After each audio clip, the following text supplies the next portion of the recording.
Okay, now share.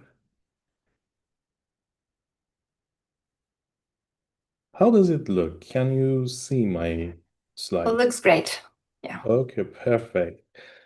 So, hello everyone. Welcome to the session. I'm very happy to be with you. I'm going to talk to you about major sources of energy loss in project management. The idea is that we always have reasons for losing our time, our money, our energy, our attention in projects. And a lot of us have problems that are in common. The same sources of loss exist for many of us. And I've selected three of them that seem to be the most common, the biggest ones, and I'm going to talk to you about those. And about me, my name is Nader. And my background, my studies were in civil engineering and philosophy of science. I've been working in projects for about 29 years.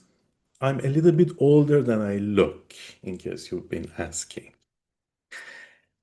Because of my civil engineering degree, I started working in construction projects, but then I moved into process plant projects. Then, in parallel, I was also involved in some IT projects and a few startups. These are the certificates that I have.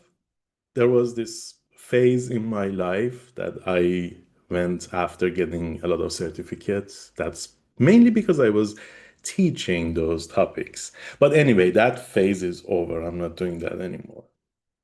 This is what I'm doing these days. Nowadays, most of my time is spent on contributing to standards, writing books and articles, making e-learning courses, and giving presentations like this one.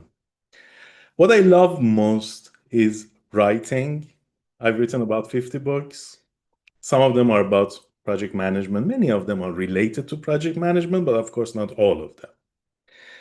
And for the standards, I've been a core development team member to P3 Express, which is a project management method, NOOP, Nearly Universal Principles of Projects, PMBOK Guide, which is an encyclopedic source of information about project management that you probably know. MicroP3 Express is a project management method for very, very small projects. P5 Express is for portfolio management, P1 Express for task management, and Leaders Behavior Compass. It's a set of desirable behaviors for leaders in the project ecosystem. So these are what I've been involved as a core development team member, and I've also been involved in a few things as a consultant, as a help.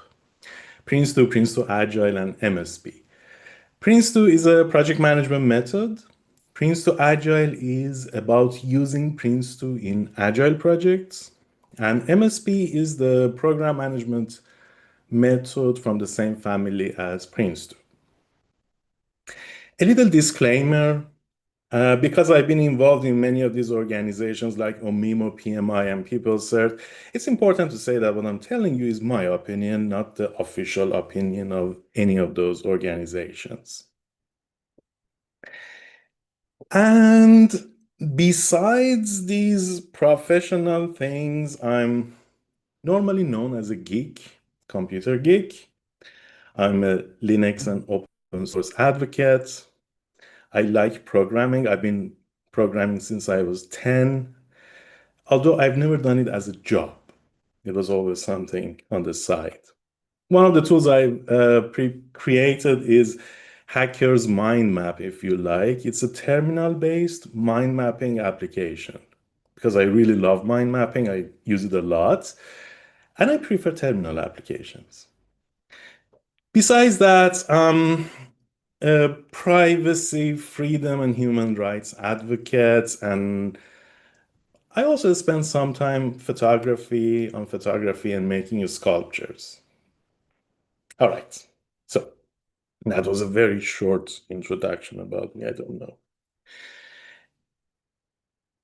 The three things that I told you about, the three things that I think are the most common ways we lose our resources, our attention in project management. The first one, let's think about this thing. The average life expectancy for human beings used to be about 27 years in 1000 BC. That's not long. We used to live 27 years on average. In the 19th century, it raises to 31 years. That's okay, but not great for such a long time. Then, only 50 years later, it becomes 47 years, and nowadays it's about 73 years. It definitely depends on the country. It's not the same in all countries, but on average. Now, why is it so? There are many things involved. For example, farming. Farming is a lot better. We don't have people dying because they don't have enough to eat. Fertilizers are better, pesticides are better. But one thing that is really important here is healthcare. Does anyone know this concept? Where do I see if people raise hands or send signals? Okay, give a signal if you know what this is. This is a plague doctor. In the old days, they believed that the reason for getting sick is the unpleasant odor. Things that smell bad are the reason, the smell itself is the reason for sickness. So they used to wear this costume and the mask, and on, on the end of the beak of the mask, there were aromatic herbs, so that the good smell from those herbs would overcome the bad smell that is the cause of sickness. You can imagine that it wasn't working very well. Although there are some correlations between these and the germ theory, the real thing that's happening, that's going on. So if you go for this theory, you will avoid some sources of getting sick, but it's not good enough. What's good is today's medicine. Nowadays, we live much, much longer because doctors are much better than before. How does it work? That's a very simple question. Do you wake up one morning, for example, in the age of 40 years and say, based on a podcast you listened to last night, say, I think I'm going to become a doctor. And then you go and look for jobs as a doctor. It doesn't work like that. You have to learn a lot. You have to study a lot. There's this accumulated knowledge in the medicine that you have to learn. And after that, you can practice as a doctor. And you will also give back to that source of knowledge. So the source of knowledge becomes bigger and bigger and bigger. A single person's life is not enough to learn, to discover all of those things. You don't just live enough to do that. And almost everyone don't have enough mental power to do that. So this is the only way. If you want to discover everything yourself, you cannot go further than a certain level. You will never have something similar to the modern medicine. Now, the problem we have is that in the project management, for some reason, we think we can do that. We can become project managers without learning enough. We just go and start doing it, and it happens, which is really crazy. It has to be the other way. It has to be like the way doctors do it. And it's not only about medicine, they do it in everything. It's about physics, mathematics, chemistry, philosophy, music, economy, in anything, in any field you can think of, almost, people do it like that. They accumulate knowledge, let it grow bigger and bigger and bigger, and every new person who wants to come and practice that area, they will have to learn that thing and also give back to it. So, what is that knowledge for people who want to do it in project management? We have lots of good books, but one important thing is the structured sources of information in the project management ecosystem. And these are some of them, not all of them, some of the famous ones. So here we have the project ecosystem. It has different levels. From the top to bottom, portfolio management is about selecting projects because we don't want to waste on our time on projects that don't make any sense. Then we have program management, which is about coordinated management of multiple projects that have the same goal. Level three is project management, where we create an output. Then we have team management, which is obvious, I think. And then task management for individuals who work in that ecosystem. Now, these things, in case you're curious about them, Prince2 is a project management method that you can use in any type of project. And when I say method, it means that it gives you a step-by-step approach through the project. It's not only advice. So it is a methodology or a method or a framework. People use different words for them. And from the same family, we also have methodologies for program management and portfolio management. Then we have the PMBOK guide, which is an encyclopedic source of information about project management. It is not a methodology, but it's very famous, very useful. And from the same organization, we also have modules for program management and portfolio management. Then ISO, again, it's encyclopedic for all three levels. APM from the UK, encyclopedic. PM squared is from the European Commission. It's a mixture of encyclopedic knowledge and methodology, but the methodology is not complete. So it leans more toward being a set of advice, being a guide, an encyclopedic source. And it's free. The previous ones are proprietary. Then we have these modules. These are from Omimo. P3 Express is for project management. Micro P3 Express is for managing very, very small projects.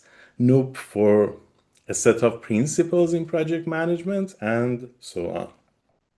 ICB is interesting. It's a set of competencies for project managers, program managers, and portfolio managers. So when you're any of those people, you can go there, see the list, see different types of capability and a skill that you need to have, for example, as a project manager, see what you're lacking, and then go and find a way to improve that in yourself. A similar source is the leader's behavior compass. The difference is that in the compass, you have the desirable behaviors instead of competencies. That makes it easier to evaluate yourself. But then these two are really correlated. It's like having two different perspectives to the same problem. Then we have these things, different frameworks, methods that are created mainly for the IT development industry. XP or Extreme Programming used to be the most famous agile system. It's very smart, very nice. Crystal is something with lots of great ideas. They didn't really continue to materialize, unfortunately. There was so much potential in Crystal. DSDM is one of the first generation agile methods, but unlike everything else, all the other first generation agile methods, it is created for really large projects with multiple teams. And it's a sophisticated method. It looks like Prince2 a little bit. Then we have a Scrum, which is originally created for small projects with one team.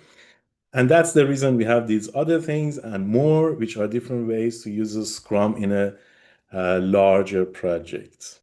Kanban developments, again, related to Scrum. And we have a few things related to task management for individuals, like personal Kanban and getting things done.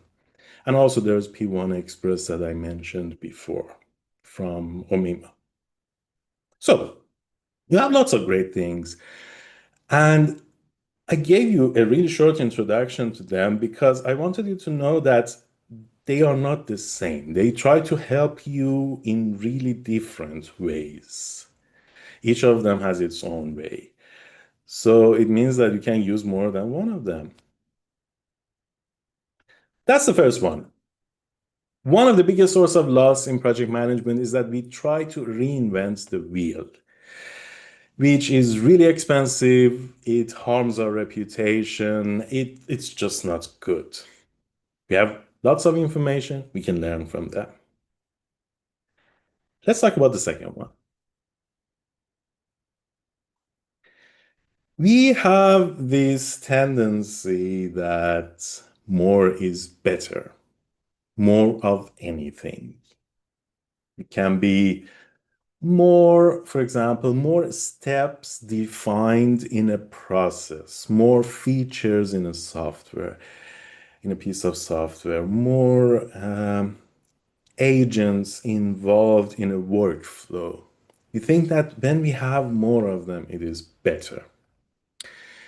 And a really good argument against that is what I'm going to show you now. Are you ready? Three, two, one. This is real as far as I know. And you see, you can't have more than that. But the fact that you have so many features in it makes it useless. It's a collector's item. Seemingly, it was created in 2006, and it has 141 functions. But you cannot use it, can you? And you cannot use it because you have so many features. So that's not a good idea. Where's the optimum? That's the question. Now, imagine that you list all those 141 functions and you give them a value for their usefulness. Now we can sort them and then we can pick the ones that are most useful. A few of them, not many. That would create something minimalist. But if we want to add anything that adds value, potentially, then it becomes maximalist. It will be full of distractions. So that's basically what it means. Being minimalist means that you focus on the most essential aspects. It doesn't mean that it's small or simple or has few elements because you can have few any random set of few elements, but if they are not the most essential ones, it won't be minimalist. And if they are not enough for the purpose, again, it's not minimalist. Is what the definition. And it's a concept we have outside project management as well. This is an example of a maximalist approach to risk management. You can have a risk register as a place where you document your risks, and it can have many, many different types of fields. And the reason we don't have more than this is because I didn't have enough space to fit more. But in reality, you can have more, and there are people who actually have more than that in their risk register. Here, our focus is not on having the most essential things, but it's on having anything that can probably help us one day. That's the idea with maximalism. But the problem is that we end up with something so complicated that we cannot work with and we have to stop. Now, the minimalist example comes from P3 Express, which is a minimalist project management system. It has something called a follow-up register. The follow-up register is for following up on All ad hoc sources of action that includes risks, issues, changes, improvement plans, and lessons learned. The idea is that for each of them, you create a card. Inside the card, you have multiple actions. The cards go through different types of status until they are closed. Closed meaning that we don't want to do anything else with them.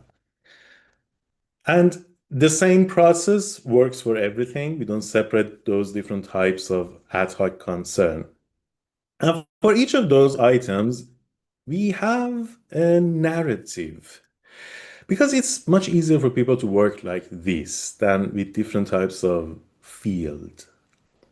You just go on, describe what's happening, what your concern is, and then you go on, design actions, come back, write what happened with the action, what the result was. If something happens in the environment, you update it again with another comment, say what's going on until everything is closed. This is something people are comfortable with. This is how you can have a practical risk management system in a minimalist way. And by the way, in Picture Express for things like this, we have someone as a custodian. The custodian is one of the team members who's responsible for following up and reporting back on the item. They are not responsible for doing the item, they are responsible for making sure that it's done.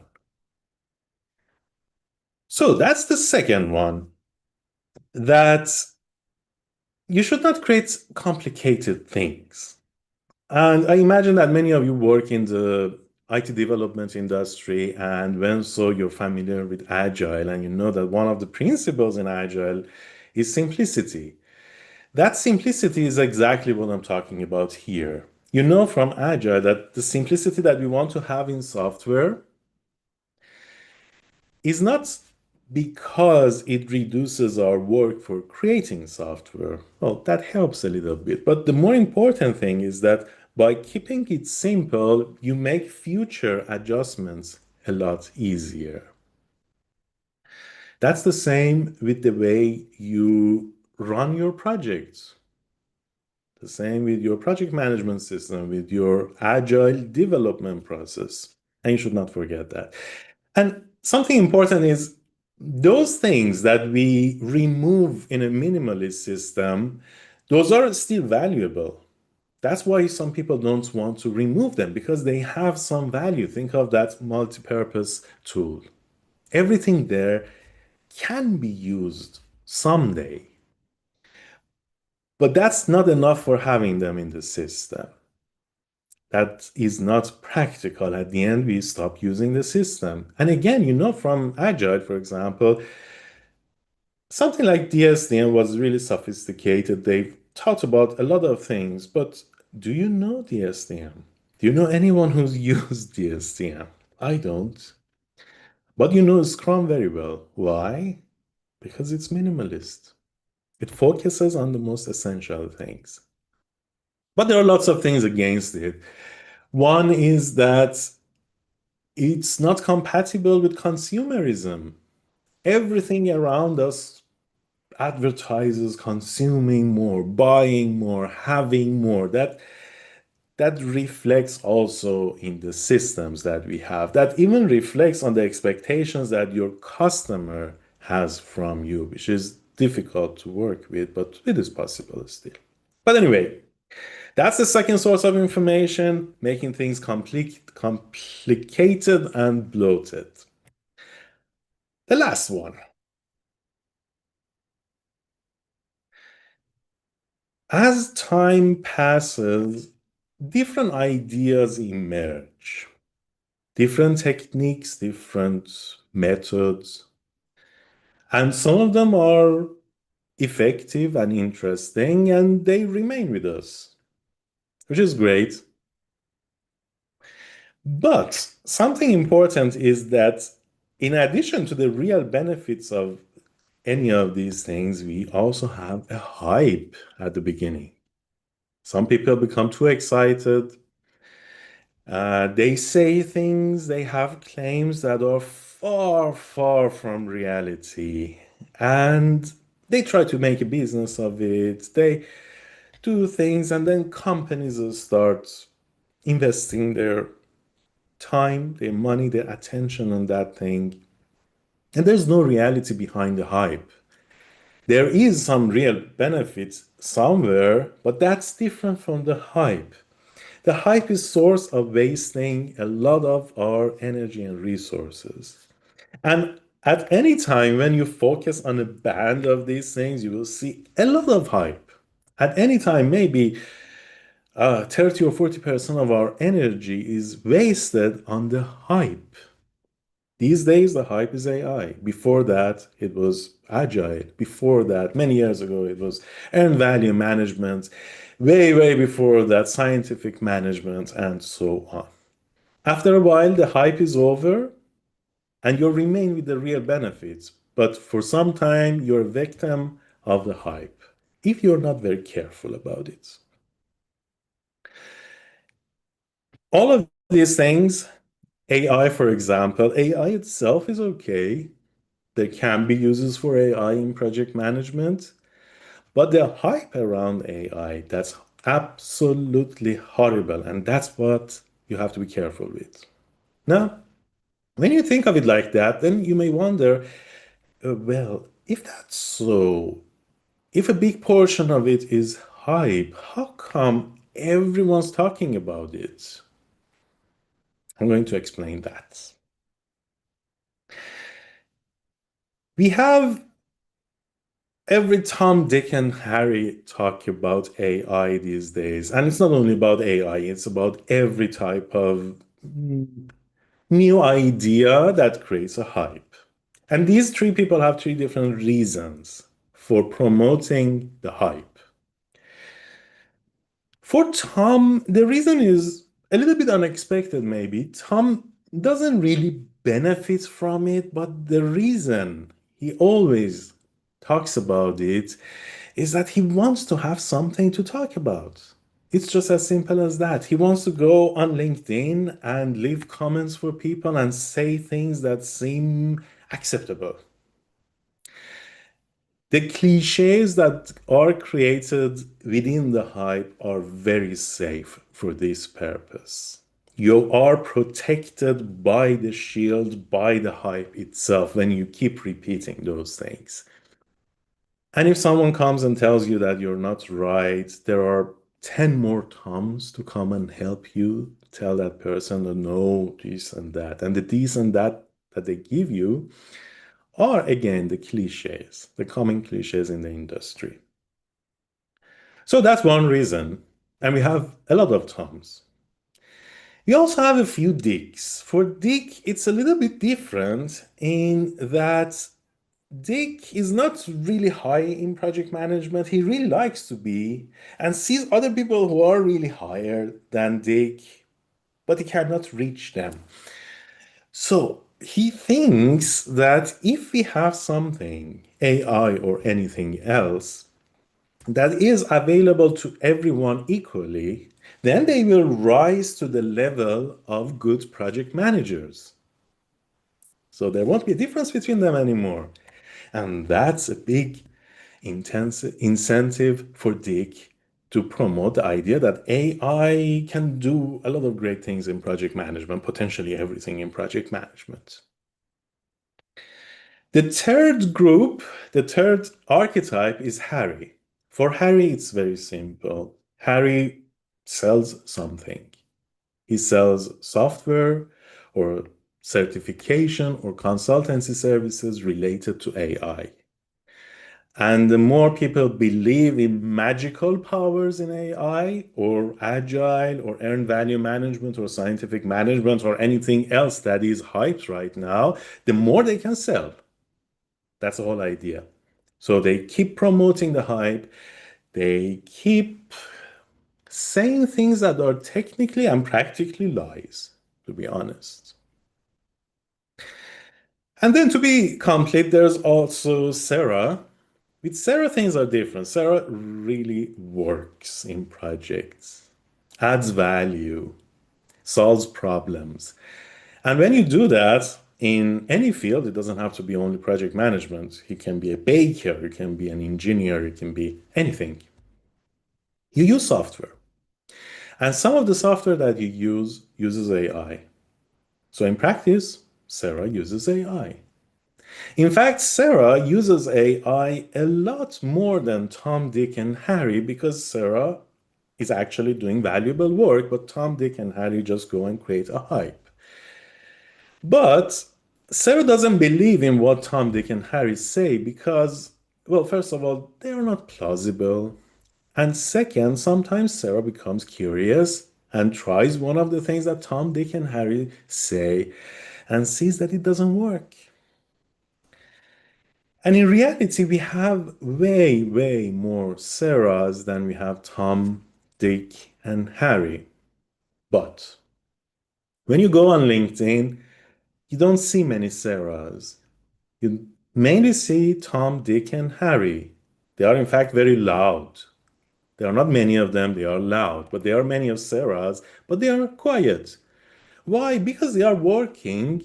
They're working a lot, and when they are done with work, they want to go and spend time with friends and family, have some fun. They don't want to go on LinkedIn and argue with some people who have crazy ideas. That's why.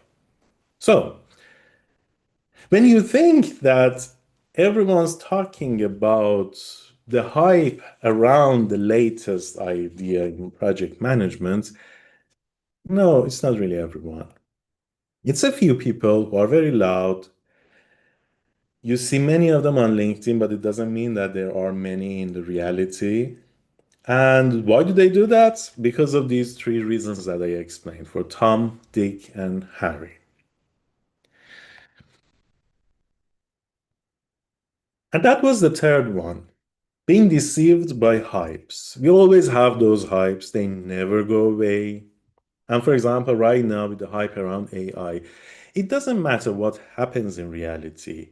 They want to stop saying those things. They only stop when the new thing comes.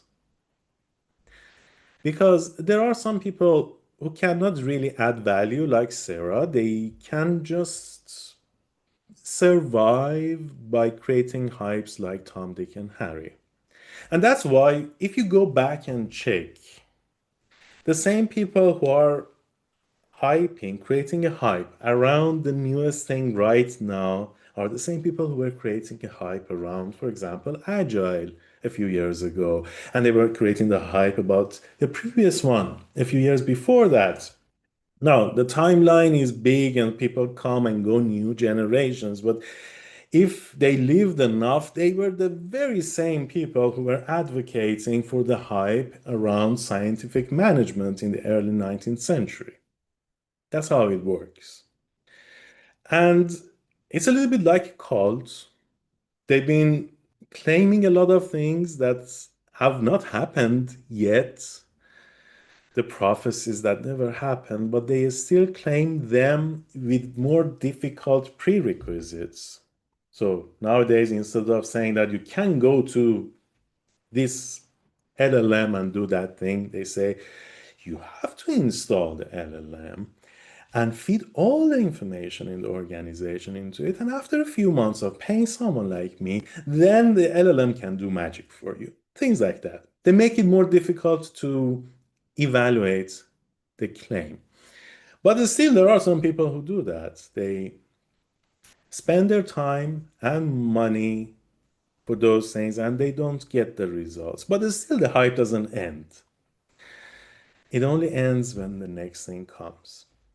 But the smart organizations, the smart experts, smart managers are those who are not fooled, are not deceived by the hypes.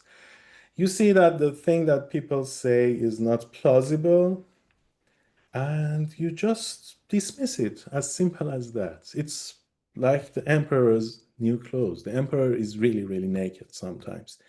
He's always naked to some degree. And again, before there's any misconception, don't think that I'm against AI or against any of those other things. I like those things, but I'm completely against the hype around those things. All right, that was it. the three things I wanted to tell you about. I hope it was helpful. And if you like, you can go there, and in this page, you can find my contact information, my website, my email address, my Matrix account, my LinkedIn profile. I'm active on LinkedIn actually. I argue all the time with Tom, Dick, and Harry, and sometimes also with Sarah. You can download this slide deck if you like and use it. And you will also find related resources like all those modules that I told you about. There are links to all of them. Okay, I'm going to turn off my slides if I can find where it is. And if we have time, we can go through questions. Thank you, Nader, for your time and for sharing with us today. That was very thought-provoking. And I see many thanks to you in the chat, especially for the story about Tom, Dick, and Harry and Sarah.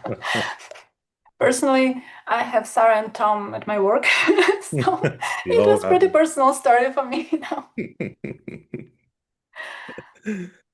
And yes, we have some time for Q&A. So, dear colleagues, please feel free to raise your hand or drop your questions in the chat in English or in Ukrainian. I'll do my best First to one is the translate them most if difficult. needed. Yeah, you always wait. No one asks anything. You think that you're